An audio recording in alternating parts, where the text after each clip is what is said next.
Hello, everyone. Welcome to Automation Hour. And let me get this slide up. Here we go. It's just a little slow right now. All right, here we go. Okay, if you're joining us for the first time, all lines are muted. Please post any questions you have to our Trailblazer Community Salesforce Automation Hour. And sometime after the session, we will post a link to the recording as well as the deck. And if you haven't signed up for our sessions for the rest of the year, we have 3 left, only 3, my goodness. We have MVP Jody, Michelle Hansen, and Michael Barnes, and we are looking for speakers for 2021. So if you have a business use case and a cool process automation solution that you would like to present, definitely get in touch with us and we will give you the link to our Google Docs form where you could sign up to present. And want to give a shout out to our sponsor, Concrete.io. We cannot bring this free webinar series to you without them. So thank you, thank you, thank you. And here are your co-hosts, Rakesh, David, and I. We probably look different now since the last time we met with the whole COVID thing, but hopefully sometime next year we'll be able to see one another in real life again. All right, and with that, I am pretty excited to have Monica Sandberg back on. She's presented multiple times on Automation Hour, and she's always has a lot of cool information to share with us. So with that, I'm going to hand it over to Monica. All right. Let me just check that we're showing the right screen, correct? Yes, yes, you are. Preview. Okay, thank you, Jen, Rakesh, and David. I am thrilled again to be back on Automation Hour. My name is Monica Sandberg. I'm also known in the community as Not Is Blank Monica. I'm an InsurTech innovator, architect, and admin, 3 times Salesforce MVP, 4 times Dreamforce speaker, and now 3 times Automation Hour guest. I'm so honored, so thrilled to be here. You've heard this before from me. I'm going to say it again. I am the first to tell you I don't have all the answers, but I do have lots and lots and lots of questions. So today, in this session, together, we're going to explore Flow Builder and discuss some use cases, some of my personal tips and tricks. Now, remember, there's so many ways to do things, and you're going to hear so many opinions. You're going to see different approaches for building and maintaining your Salesforce automation. But what I want to do here today, I want you, inspire you to experiment and dive deep and create your own methodology that works best for your org, of course, aiming and going as all in as you possibly can to Salesforce best practice. Please reach out to me on Twitter, say hello, check out my YouTube channel, new episodes of Meet the MVPs, a video series with Salesforce MVPs, and Ohana Q&A sessions as we record them. So let's go back in time, What is Flow and why should you care about Flow? At the beginning, once upon a time in the enchanted world of Salesforce, a new automation tool was born. Yes, back in the olden days, I think 2011. You know what? It was called Visual Workflow. Long before Lightning Actions, way before Processor came onto the scene. And many of you may not know, but back in those old days, you had to install Visual Workflow onto your desktop computer. Now, look at this answer back in the old days from Steve Mullis. Of course, if it's an answer, it's going to come from him. Time warp. Now, I vaguely remember this because I came onto the scene after this, but I think I remember installing Visual Workflow.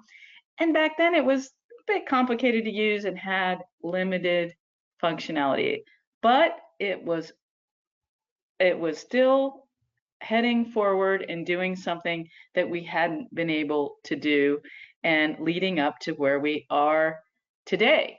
Now, in 2012, Salesforce moved visual workflow onto the platform. So then you didn't have to do an install. You just opened Salesforce like anything else and went to setup. And there, most of us, many of us, became flow fanatics. So it was a game changer. We could drag and drop into screen interviews. This is screens. Without a single line of code, we could insert, update, and delete records in Salesforce based upon the input from our user. Now, 2021, winter 2021, look at this. Look at Flow now. There's screen flows there, but it's got some friends, and there's a lot more options there. And these automation tools, I mean, Salesforce is thinking this is all an admin will ever need. We have the power and capabilities solely that were once solely in the hands of developers. And guess what? Newsflash admins, guess what? We are admins. So we really need to understand how Salesforce works, the implication of our choices, and how all of these tools work. Because Salesforce is going all in on Flow, and we're going to have to follow suit and go all in on Flow at some point in the future. A best practice, you've seen this before, some of you, most of you, hopefully, we're aiming towards this. Test environment, one automation tool, and one record change process per object. Otherwise, you get a mismatch, you have daisy chain automation, unintended consequences, huge negative impacts to your company. Now, I say work towards, doesn't mean tomorrow, today, this is so easy to do, especially we have existing automation already, and Salesforce Flow can do a lot, but it can't do everything that everything else can do quite yet, but we are getting close. So my number one tip, number one, you need a permanent personal developer organization edition. And the reason you want this, those Trailhead orgs that when you're in Trailhead, it says create an org. Those are different because they're geared towards Trailhead and they have ways for Salesforce to change, to check the challenges and things. Not to say that that's not good to test and learn in, but really long term, you want to get developer.salesforce.com and sign up and get your very own. I have several of these, most of us do, and some of them are years and years old. Don't use your work email. You never know what's going to happen, and you'll build some amazing things. You'll do demos, you'll use it for sessions, and then you'll lose it because you'll have a work email and maybe you might not have access to get back into it to update the email. So I do suggest you do this on a personal level and that everyone should have one. And just remember, if you don't log in for 12 months, then Salesforce marks it as inactive and it is queued for deletion. So don't let that happen, especially if you have multiple of these for different purposes. Now, like I said, Trailhead is a great starting point, and you learn so much in Trailhead, but the way you really learn, this is one of my dev orgs, I have several. There's 50 items, probably, I don't even know how many flows, at least 50, where you can see that I've been messing around and trying things and seeing if things work and really breaking stuff. I mean breaking stuff, make a mess, but to me, this is fun with Flow, and I'm going to show you why you really want to dig in deep, and this is the best starting point. Now, so we have a developer org. What are we going to do here? Because first thing people tell me is, oh, it doesn't look anything like my production org, so that's really not going to help me. Well, what I like to do and what I do suggest you do is get some of your custom objects, some semblance, something that's similar. Even if you're not allowed to replicate, which I understand, a production, you could call it object 1, object 2, object 3, and kind of get something close. And what we want to do is this Lightning Object Creator in Setup in Salesforce. I don't like this tool, but I love this tool for this purpose. It allows you to take a spreadsheet with data on it and then to use that data and your object name for the tabs and your field names for the headers, and easily with an upload create objects in Salesforce. So if we're creating objects in our developer org, I just don't recommend this for production. But for a developer org, this is brilliant. This is fantastic. And also, we want to do things, we don't want to use real data. Don't do this. Don't export a report out of your production org and put it into your developer org. Not good. So what we want to do is have similar data. So if it's a text field, this thing called Macaroo.com allows you to take any type of field, you just choose the type and tell it what it is and give it a name, and it will come up with fake data for you. And it's free, up to 1,000 rows of data, which should be enough for your developer org. So I do recommend this tool so that you can get some data to test with. The other thing that you want to do, now you have Macaroo, you have CSV files, we need to get them into the developer org. So let's use, all of this is good learning for you. Let's use the data loader, Salesforce data loader, to use the CSV that we've got from Macaroo and load all that data into our developer org. So we're not starting with a blank slate of just a couple of contacts that Salesforce gave us when we started with a developer org. Now, we have a developer org. One thing I do recommend that you do is debug logs and scenario testing. I don't have time to get into, there are so many trails on this, and different people have done blogs and videos on this, but really the ideal here is you have a developer org and you're learning and you're experimenting and you're doing crazy things, which is what you should do, especially if you want to go from workflows to process builder to flows, or you're learning for the very, very first time how to use flows. It's not all in a book. Everybody's org isn't the same. It's not so easy to just say, this is how you do this, because trust me, your use cases are going to be different.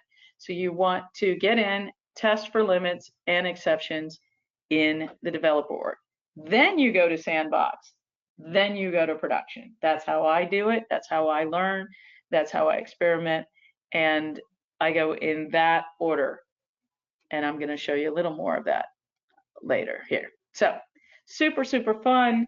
Flows are fun. And I'm going to tell you just two of the use cases, real general here, because like I said, if I just show you, oh, here's a flow from my org and every little detail about it, that might not relate it to anything that you're going to do. But what I'm going to tell you is multi-object data entry wizards. It's the best way to use, one of the best ways to use screen flows. Now remember, screen flows, that's the origin of flow. That's how it started. It all began with screen flows. And the other fantastic screen flow use case is fairly new, system mode data entry. And we're going to talk about that in more detail here, but absolute game changer to what the power of flows. Flows are not just glorified forms. Some people think screen flow, oh, it's just a form. It's just like, what's the difference between that and an action? Big difference. And once you experiment and you see what you can do, you will notice a big difference. So this multi-object data entry wizard. Now,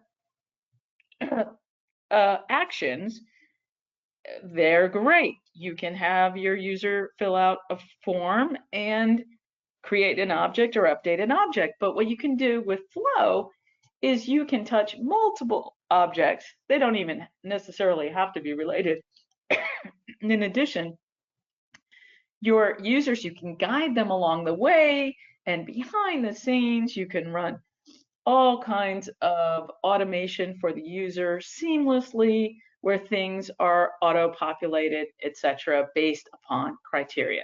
So this is really your users. I have so many of these in my org, and my users love every one of them. If I could have them do 100% of their work this way, they would love me. I haven't gotten there yet, but that's definitely something to work forward to. So I have to tell you, we were talking about the history of flow. Look at this thing. This is actually a Visual Force page. And the only reason I'm going back in time is back at the beginning with our org, we had a consultant and we said, we need a form for our users that has account and contact and like a couple of custom objects that we want to populate. And they said, great, great. Visual Force, Visual Force. And they built this for us, $10,000. It took weeks to build, doesn't look like much. Let me tell you, it's not much because the thing never really worked. My boss was just so upset. $10,000 down the drain, and the thing never worked. So, and some of you probably looking at that code going, oh my God, what a disaster. So that's the bright side is it inspired me to start building code-free automation. So back to the ways we can use these screen flows. On the home page, just ideal. It's just a great way on the home page to present your users with these wizards, these screen flows that are going to guide them through and probably touch multiple objects. They don't have to start from an account. This is creating new, you can even update by using a lookup first, but creating new objects and guiding them. Hello, this is Monica. Can you please provide your first name? That's a script. I mean, there's so much you can do. Use your Lightning components on your home page. The other thing I'm pointing to accounts here is that what I love to do is my users are lazy. Let's face it, many users are lazy. I like to have these wizards, as many as I can on the account page, and have buttons for them. And then it pushes through the account ID. And then from there, they can create a case, create a contact opportunity, whatever they need to do straight without ever leaving the account page. And you see we're in the Lightning App Builder, how easy this is. It's just drag and drop the flow components, and you can put them in as tabs, you can put them in just as a straight flow component, and you can put them in as accordions. There's so many ways for you to make this easy. And then on top of that, we can take each component and have visibility rules, which would mean that component visibility, certain users are only going to see certain things or under certain situations. So really, really powerful. Now, the next one, system mode data entry form. Okay, so back in the history, screen flows, it wasn't always possible to do this. And I'm going to get into more detail in a moment. But the reason you want this is that your data entry, sometimes you don't want users, you had to, before, I had to bite the bullet and just, hope for the best and give someone access to an object or a field just so that they could use one of my screen flows. Because the user had to have permission for everything that you were trying to do in order for you to run the screen flows. But now we can bypass that and I can hide everything.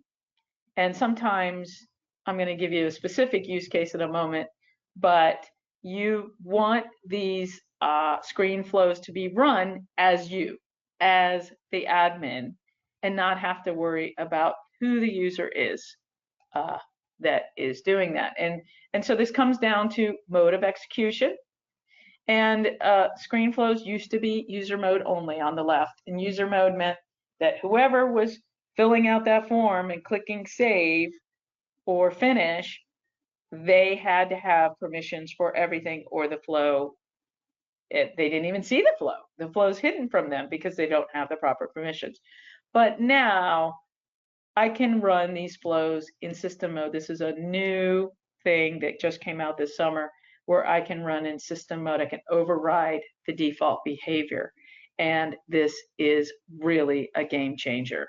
Let me tell you here. So here, my use case is when an address on the account changes, I want the user to create policy endorsements and send these off to the insurance carriers. Now, this requires access to multiple objects. There's many fields, and I have to be honest. And this is a low-level task in my office. This is usually the newest person, you know, that works there, and I don't want to give them access to more. They're more of a data entry person. They don't have to understand what they're doing. They just have to get the data there for me. So here we are. This was, I think it might show you that this is 6 months ago, this flow. And it's not in system mode at the moment, but I want to show you that no matter how long ago you created your automation, Salesforce gives you a chance to take advantage of the new features. And here it is. You see this under advanced. We have now system context with sharing or without sharing. We have an open sharing model, so the choice for me wouldn't be that important, but you do have those choices depending on your sharing. And so I'm just going to choose system context, which now means that I don't care my user, I can still control which user gets access to this flow. But once the user has access to the flow, I don't care. They don't have to see the object. They don't have to know the object exists in Salesforce. They don't have to see the fields or have access to the fields. And my flow is still going to work. Now, I'm about to click done, but I have one other thing. Because Salesforce made this change, I myself, naming conventions, super important to me. I like to put an S there so I know that I'm running in system mode. Because the default behavior of Salesforce is user mode, which means the user has to have permissions. But don't worry when you're refactoring. This is a common thing about your API names. The flow labels is what's going to show in your Lightning components, and that is going to show in your views, your flow interview views. So really, if you're going to update anything, you can update your flow labels. You see now Salesforce changed that, runs as system. So this flow now is going to run in system mode, and that is so powerful. It solves so many issues. It's the one thing that I think you should get in right away to a developer org and play around with running your screen flows in system mode. Now, my dream here, they gave me this new option, and I'm messing around. I'm in one of my dev works here. I'm just telling you, one of the things that I want to do with this new option for system mode is edit. The normal edit option in Salesforce. People don't know what to do with all those fields. They always do it wrong. They always make a mess. What I want to do, and I'm experimenting. I haven't gone farther enough to tell you if this works or not. I'm still in experiment. Read only. I'm going to set my fields to read only on my page layouts. And then I'm going to create a new flow to edit. And I'm going to put that new edit button on the records, and they will have to do all of their edits that way. So that is my goal, and that is something on my roadmap, my personal roadmap. And another idea of what you might be able to do with your system override on a screen flow. So that's just screen flows. Now we have so many other options on flows. I talked a little bit about refactoring, and I wanted in this session to show you how you do this. I just told you, I'm not just going to preach to you and say, hey, you should just get a dev org and learn new things in your dev org and just mess around. We're actually going to do that because I have a lot of automation, legacy automation. I'm early adopter. I have tons and tons and tons of it. And at one time I had workflow rules for my management companies here that when a management company changed, I needed the invoice email field to change on the record. And at one time I had, oh gosh, at least 30 workflow rules for this. And I've already done some refactoring. A while ago, I took all those rules and figured out a way to make it happen in Process Builder. But, and that was exciting. I mean, to take all those rules and to refactor and go in Process Builder. But now the future is flow. And that's where Salesforce is putting all of their investment in trying to get us, remember, Ideally, you use one tool per object, one automation tool. And that, to me, because of the beauty of screen flows and so many other things that Flow can do, I think we need to go all in on Flow at some point in the future. So what I want to do here is look at, let's do this. What kind of flow now, if I want to do the same thing I did with my workflow rules, and then I did it in Process Builder, and now I want to do it in Flow. Well, I'm going to be honest with you. I've never created a record triggered flow, but we're going to do it right now. And I have no idea. I haven't done a trail on this. So we're going to see how this works, because I want you to see how useful getting in a dev org and messing around can be. And this is why I start there and figure things out. And how does that work? How does that work? What happens if I do this? What happens if I do that? What happens if I do this? And then when I figured that out, then I go to a sandbox.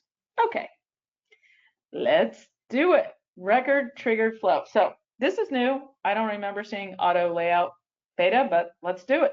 Okay, so there we are. A record is created. Now, I don't think I want that. I think I want created and updated, because that was what my workflow was, and that was what I had on my process builder.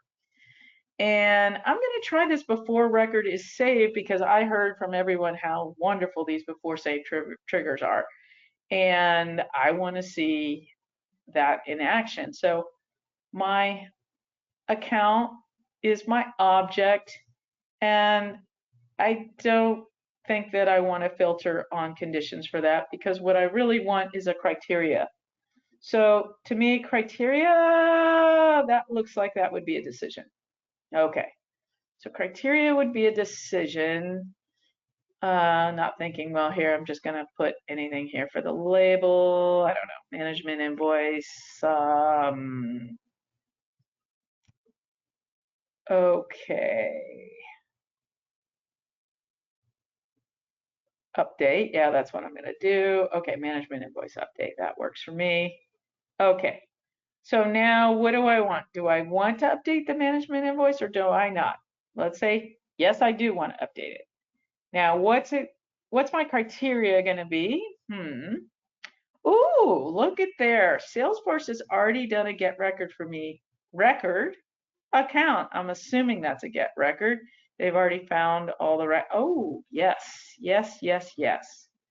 So I am going to choose that one of my fields that I know that I need it to be populated. Otherwise, we're not going to do anything to the record. If there's no management invoice email, we're done.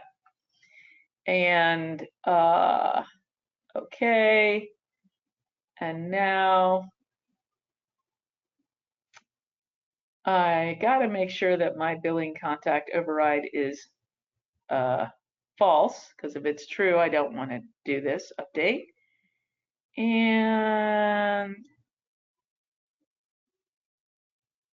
invoice email does not equal, and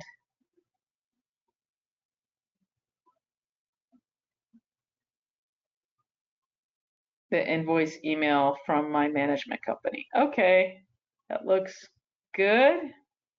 Done. Okay, now somewhere I think I have to do an assignment so that the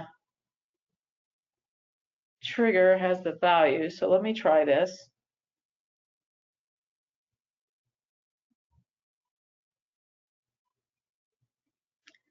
Yeah, I'm not really naming these too great right now. Just trying to get something in here. And okay. So basically I want my invoice email to equal my management company email. And this is, I'm just letting you know as we're doing this, this is exactly how I had my process builder working And that is a formula field, that management email. And let's see what happens. I think I'm done. Okay. And then I just want that to end. Okay, I'm not sure that this is exactly everything I need, but let's try it. Let's see what happens. Give it a name. So I'm just showing you this because, and if I had had time, I probably would have done a trail first if there is a really good trail for these record triggered flows.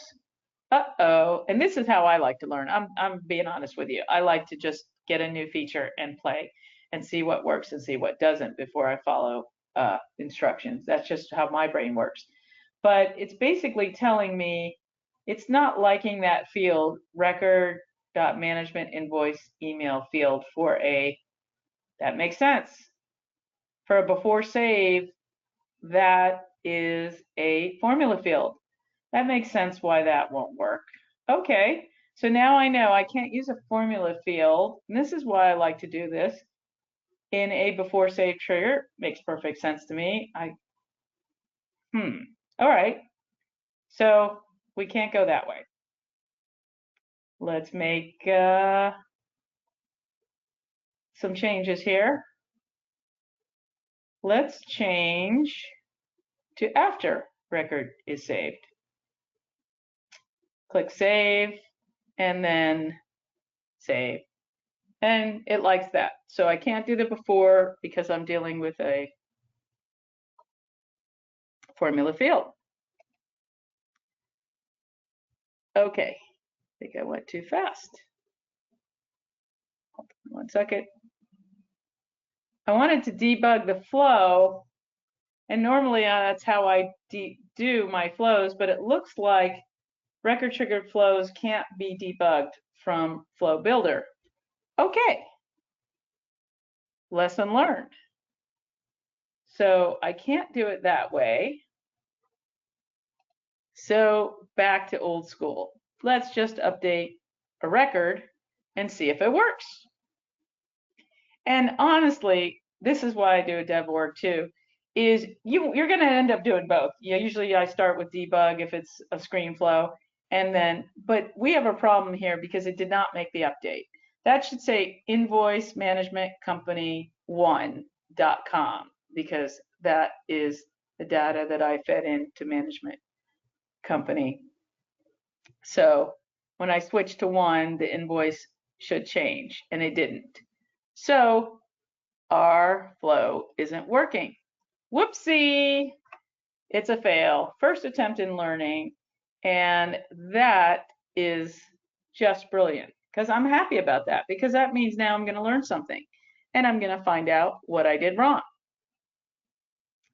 So, let's see what the other options were because I just have an assignment there. And now I'm into a after save flow. Let's see. Normally I would have, honestly, I would have an update.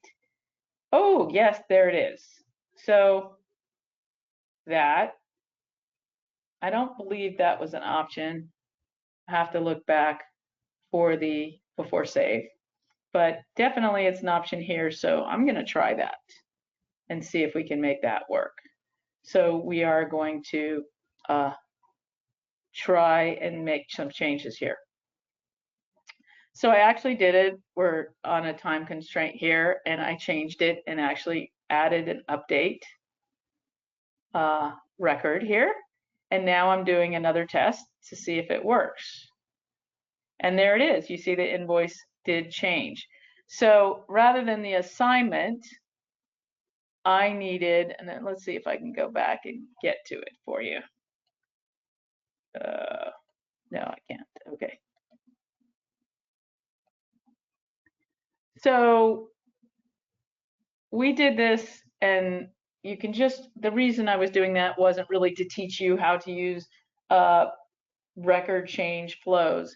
It was really to talk about how a methodology for learning flow, for experimenting with flow, and how to dig into that developer org and what you're going to learn by trying to do it, especially when you're going into refactoring. Because when you refactor, there's no guarantees, there's nothing etched and so there's no way to know that your use case is going to 100% translate into a new tool without any kind of consequences. And one of the consequences you may run into are limits. And there's so many limits, there's so many things that we need to be aware of as admins. And one of them is flow limits. And you have this chart here from Salesforce. This session's not about limits, so we won't go into detail about it. But all of the decisions we make, and this is another reason, every decision we make, what tool we choose, how we design, what's triggering, the batch size, the elements, the data schema, all of these things influence whether or not we're going to hit limits and whether or not our automation is going to be successful. We have SQL limits, and you can have so much more information on this in the Salesforce documentation, DML limits. See, remember I said we are developers. Yes, we are developers. We need to know this. I called this fun with flow. It is fun.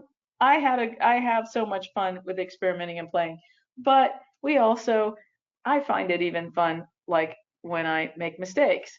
But this is the stuff that we have to be aware of. So if you want to know more about that, circle back to a session that Michael and I did for Dreamforce of last year that was on mastering process automation, and we talked in depth. All you have to do is Google the title of our session, Start to Finish Guide to Mastering Process Automation for Admins.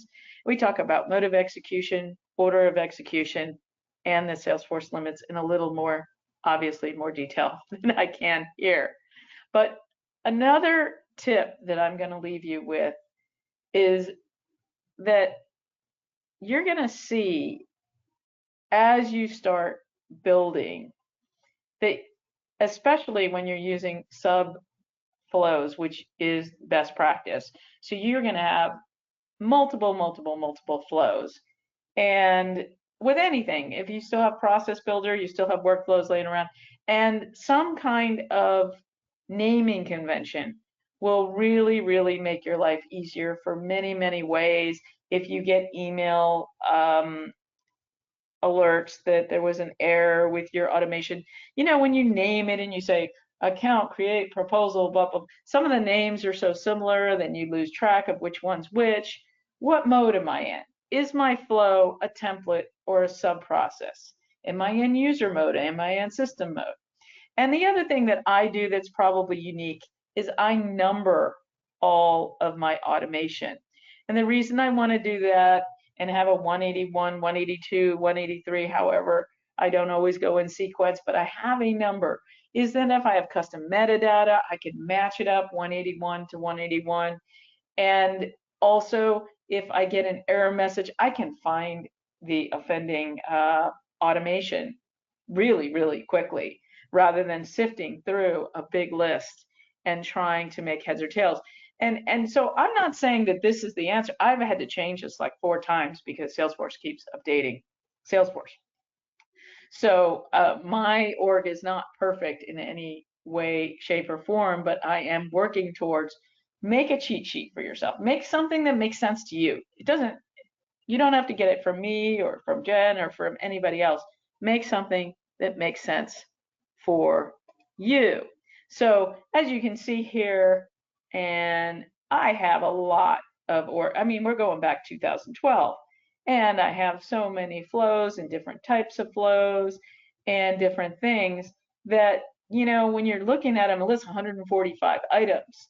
And sometimes I have something that I didn't activate or I deactivate or I decide didn't work the way I wanted it to, or I'm using for a session or testing. So these things, you want to make this organization in a way that you know what you're looking at.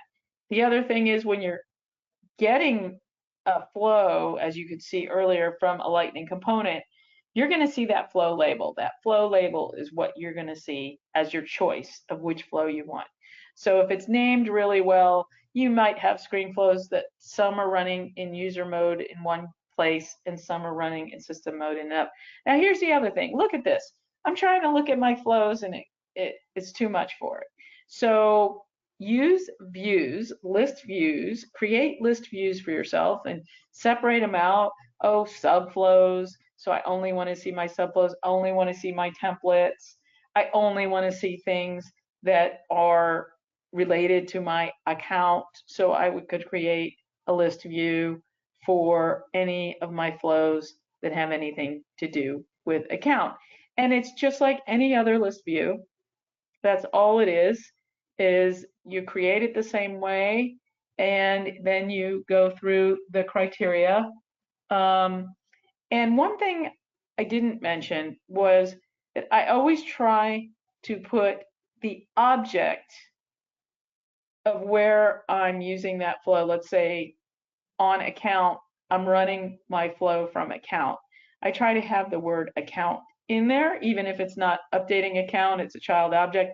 In my mind, account means I'm running from the account object, and then I say what the flow is doing. But everyone is different. Everyone's going to have their preferences, but these are ideas. You can see my flow description. Some of them are quite detailed. So I do hope you find reasons to dance and to celebrate in these times that we're living in. There is a lot of good, and our Ohana is one of those things. I hope to encourage you to log into your own developer org, start playing with Flow Builder. You have to push the envelope, try something you may not have tried before that might not be documented. Some of these features come out so often and so new that you're not going to see a lot of blogs on everything right away. And even if you do, that may not fit with your use case. And the other thing is, honestly, the best way to learn is just to dig in there and I say fail and make a mess. So I just want to say thank you for joining today and aloha, be well, and stay safe.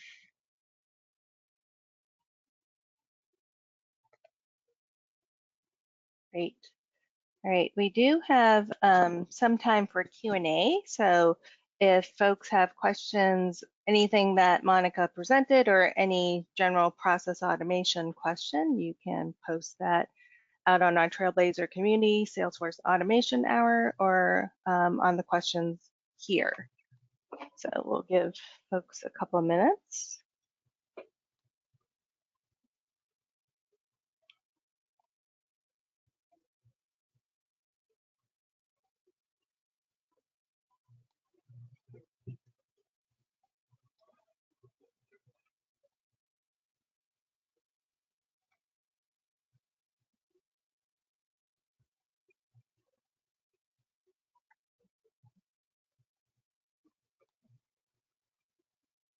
Right.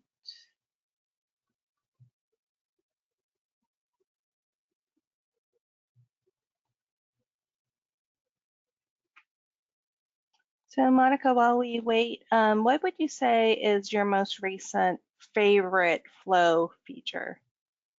Oh, definitely by far is the system mode, because that was a pain point for me, because I had so many screen flows going and I had to give access to fields and things. And you say, oh, you hide them on the layout, but somehow users and a list, they find a way. And it just and there would be things that I want to update behind the scenes, but I had to leave them like as an editable field that I know that I'm going to populate with my automation, and that would be a problem that somebody would find it or see it and what am I supposed to do here, or they'd edit it after I had, my automation had done what it was supposed to do to populate that field, they'd overwrite it. So that is a huge pain point for me, and to me, that's just like the best thing that they've done. Just now digging into the record change as an alternative for Process Builder, but I can already see that it has some limitations. I'm sure Mhm. you have more to speak on that, Jen or Rakesh. Yeah, I mean it's MVP. They're still enhancing it. Like they're still putting in the ability to use prior value, is change, things like that. So um, and not being able to call subflows is in those record triggered flows is hard as well, because you don't want to build out a massive flow with all these all these flow elements. That's what Yes, I was thinking of, how many decisions. I did forget that whole section I was going to talk about of, you've done it. So I was successful on the one little update, but you don't want to produce 20 of those flows. That's not best practice. So then I would have to have a decision element for every update that I want to do, and that could go on and on, and it could get messy, Hmm. really messy quick. So that's definitely a consideration. Um, where in Process Builder, it's a little easier to just move down and exclude, next, next, next, uh, down in an orderly fashion. So yeah, that's it. The subflow thing I wasn't even aware of yet because I haven't tried it. mhm. Then I would notice, oh, it's not there. All right, we do have some questions. Ramya asks, can we use all features of Flow Builder for communities? Are there any restrictions? I'm not a community expert. How about you, Jen? Not so much. Rakesh, are you? I have used in the community, but not extensively. So you can use in the same way, but again, that you have to see if you have the screen flow and it's running in the user mode, so you have to make sure that user have access, because sometime in the community we restrict the user access. Mhm. Other, Oh, yeah. So the thing I know about the recent guest user security changes is that use system contacts so that the guest user has access to be able to edit and create records. But I would say play around with it. Like Monica says, put it in your sandbox, play with it, touch it. That's how you learn its capabilities. All And right. everything's not documented. That's one of the things that I've learned. I think we all, is especially early on with these new features, is it's not, oh, you can do this and you can't do this and this works and that works. Uh, Very often that comes out from the community, or eventually the docs Mhm. catch up. All right. Sita asks, triggered flows. Do we need to use trigger? Hmm. So I think you're referring to record triggered flows. So record triggered flows um, are kind of equivalent to the apex triggers, the before triggers, after triggers. That's what it's trying to be able to replicate. So you'll be able to trigger these record triggered flows at, before you save a record or after you save a record. And then they also introduced with the recent release before delete. So I hope that answers your question, Sita. If it doesn't, ask a clarifying question here. And there's another question. This is my first time on this call, so welcome. Where can we access this recording, please?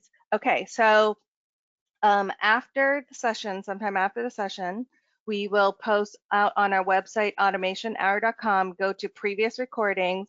We also have a YouTube channel, which you could search Salesforce Automation Hour. If you go out to our Trailblazer community Salesforce Automation Hour, once it's posted, we'll also notify folks out there as well. All right, and William says, if you are open to a non-flow question, okay. I was wondering if you have any experience and recommendations regarding Salesforce surveys or triggering a survey when a record is closed. I don't have much experience with Salesforce surveys. Monica or Rakesh, either of you? I just use for a No. few use cases. You can automate such process, but Salesforce survey is not free of cost. The only limitation is or caveat is you get 300 survey free of cost, and it is pretty straightforward. Salesforce has lots of documentation, and on the help.salesforce.com you can create it, but the only caveat is 300 Salesforce free. Basically, you can send 300 survey at free of cost. Rest you have to buy. Okay. William says thank you. All right. So we're going to have last call for any more questions. Ask us anything.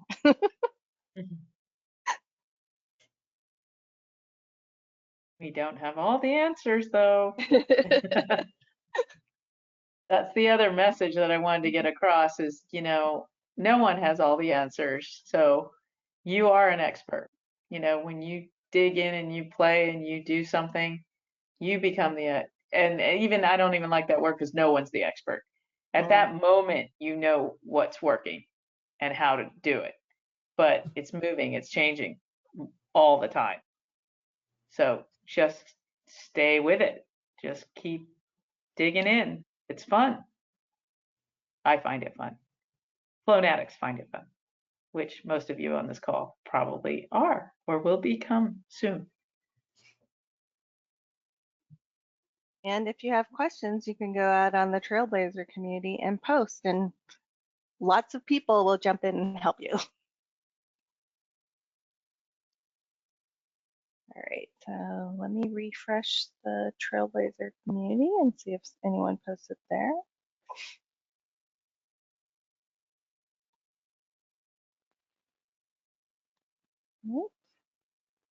Okay. Ruth posts, I am trying to send one email to several people using send email action. Is that possible? I am getting the names with get records element.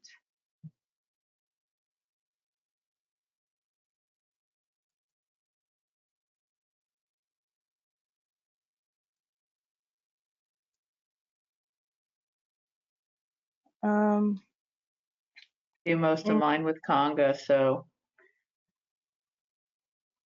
Yeah, I know within Flow, there is a limitation in terms of how many email recipients you can have before it breaks. Yes. But I forget what that limit is. He's saying 5. Mm-hmm. So why you are sending emails from flows? Why you are not? Just my cross question for Ruth is why not you are using email alert and then adding recipient to the email alert? Does it belongs to the different objects or different records? All right, why don't we'll do this for the first time ever. Why don't we unmute Ruth and maybe Ruth can respond without having to type. Let's see if that works. Can we unmute her? Or can Ruth unmute yourself? Yes, I can. Excellent. I can only, with the email alert, I tried that and I could only send it to one recipient per email, and they wanted to send one email to multiple recipients. What they're having is people, due to COVID, they're having contacts at our vendor companies that would normally one person would do a job, and now like 5 people are sharing it, and they don't know on any given day which one's going to be doing it. So they're having me go up to the account record, look for 5 people that's been designated as a contact, and they want to send one email to all 5. And so I was trying to do the send email, and it looked like I could do a collection. So I did a get record, got the contacts designated as a contact, and tried to put them into a collection. And I was struggling doing that. And then I couldn't figure out how to put just the emails in a collection so that when I went to the send email, I could choose the variable with the emails as my collection to send to. And then I also downloaded today from unofficial Salesforce another super send email, and I haven't figured that part out yet. I'm thinking I'm gonna have to go back to these companies and tell them, look, you're gonna have to create a DL. We can't automate sending you one email. Could she loop through the records? Oh, but you can't even create the thing and use a text template. Text template. I don't think I went down that road. I did. I've tried so many things, but I Because don't. I've done a lot of concatenate with text templates where I keep adding parts of records to a text template and then use the text template as for the email. I've done that for Conga, so I'm just assuming it would work because I use Conga to send my emails. And I thought about using Conga because I have that too, but I'm not experienced on doing the send emails from Conga, only the forms. Conga has the fantastic help, and if you call them or if you have I don't know, the service with them, they will actually get on the phone and build it with you. I'm getting it Monday. We're renewing our service, and I'm getting that support package. Okay, they will get on the phone with you and build it for you. Okay. And just tell them you need to know how to do that, and it's included in your service, and have them walk you through. And I know that I've done what you're talking about with Conga. So I was wondering, can you mix flows with? Can you use flows to launch Conga? yes, I do that. I have so my flow updates a record, and then that record, based upon that change of the record, triggers Conga. That's beautiful. I want to get into Usually doing that. use a checkbox that checks and unchecks, and then after Conga, there's a way in Conga to change it back and to uncheck the box, so it only does once. Okay. Again, Conga probably would help you with that. That's my common use case. Almost everything I do is then triggering Conga in some way. And to your point earlier about paying developers, I mean, I'm trying to use the daily timed flow. So that's what I'm doing. They've asked a vendor for something. It's been back ordered. They want to check in, and they don't want to have to do that manually. So I'm doing the flow that says run every day at 9 o'clock. Look for orders that we've not received a response on, and email all the people to say, hey, what's going on? Is that working well for you? We haven't done it yet, but I have a process that's actually an Apex job that we paid somebody a lot of money for, but I don't like it because the email that goes out, I can't see the email. They create a task, but I can't see the email. I can't. It's not an activity in Salesforce. The only issue you could have with those scheduled, I'm sure that Jen and Rakesh could speak more on this, because I did try to go down that path. And like I said, with experiments, and I found that I was running into errors or limits, but that was probably 2 years ago. So, Salesforce keeps making changes, so it may be completely different now. I tried one. I tried one before where I was trying to update like 500 records a day doing it, and it definitely did not work. But I was not really feeling comfortable with loops. So at least in this, I'm looping, and I don't expect the records to be more than maybe 5 or 6 edit a day. Oh, that should. I don't know, Jen. Do you have any advice, or Rakesh, on this?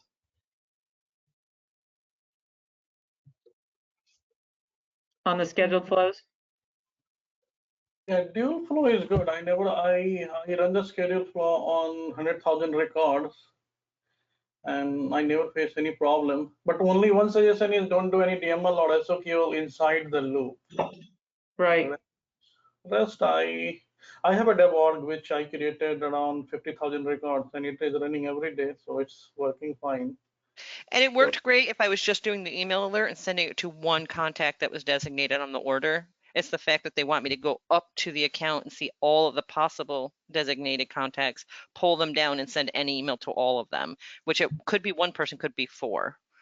yes. So what do you have to do in that case? Get a contact, get into the loop, assign into the assignment, and you can do the actions. I can show you. I have something built right now for you if you want. Oh So yeah, if you could send me something I could look at, I'm sure I could figure out what I'm doing wrong. I can share my screen. I don't have a presenter, right? So I cannot share. Wait a second. Hold on. Oh, I cannot share my screen. I'm almost sure it's something I'm just being dull about, that I'm like not seeing that I'm doing it wrong.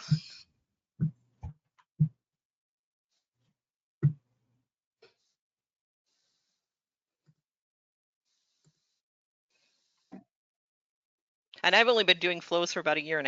I have learned so much from all of you that I feel like I've gone to like, I'll never do flows, to doing some really awesome things. Which screen you can see? I can don't know see which. your picture in the, All right.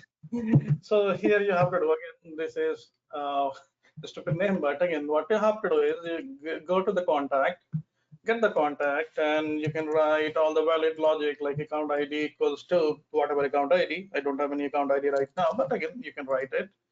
Get all the contacts here for that account, and you can write all the logics here based on designated things.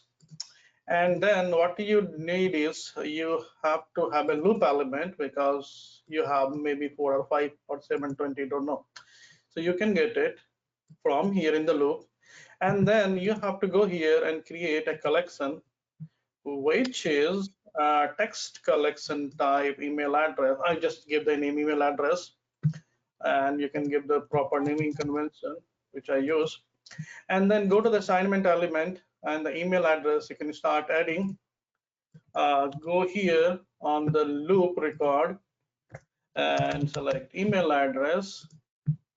Do this, and if you want to do anything else, you can do it. And at the end of the flow, you can configure this email, send email, and use this collection that we use in the assignment element. okay, so maybe what I'm doing wrong is I have my get records after the loop. So it's like, it's trying to get all the contact records and assign them all at once. So no, that's how you have it. Yeah, so that's what I'm doing. Loop, it will go to the other loop and add the collection, but there is just some limitation number of recipient that you have. If it's less than 5 or 7, I think that's good, but if more, then there's some limitations how many emails recipient that you have in this kind of send email. Okay. All right. Thank you. Thank you.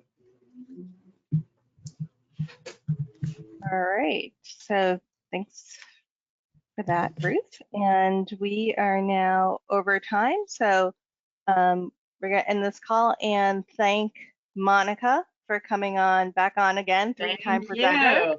That was Yeah. great. I really Come enjoyed back again. it. Come back and Someday.